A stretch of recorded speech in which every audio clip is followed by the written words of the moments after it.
Min flus il-poplu, il-ħabs ta' Kordin ħallas aktar minn 2.3 miljun euro żejda lil kontrattura għal provvista ta' body scanners u closed circuit cameras fil-ħabs.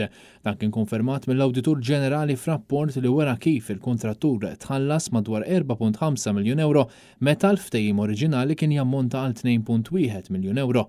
Minkejja din iż-żieda qawwija fl-ispejjeż, l-NAO ma sab l-ebda ftehim ieħor bejn l-Istat u l-kontrattur li jiġġustifika l-istess żieda bombastika miljuni li ma setgħux jiġu validati. L-imsemmi proġett beda fl-2018 taħt it-tmexxija tal-Kurunell Alex Dalli li ftit ġimgħat ilu sospenda lilu nnifsu wara sensiela sħiħa ta' mwiet li seħħew fil-ħabs ta' Kordin. Kien l-istess Dalli li talab kwotazzjonijiet għal 6 body scanners, 4 conveyor belts u sistema ta' CCTV koperta minn total ta' 880 kamera.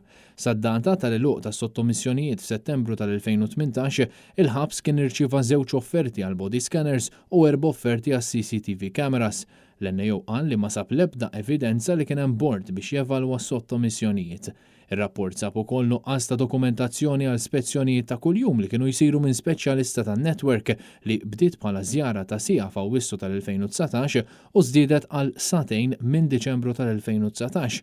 Għal dan ix-xogħol kien isir ħlas ta' 158 euro fis-siegħa. Fl-2020 tħallsu aktar minn 19,000 euro għal dawn l-ispezzjonijiet. L-NAO sab li Alex Dalli eżerċita kontroll sħiħ fuq l-ispiża tal-proġett u personalment awtorizza l-ħlasijiet qabel għaddew għand l-accountants.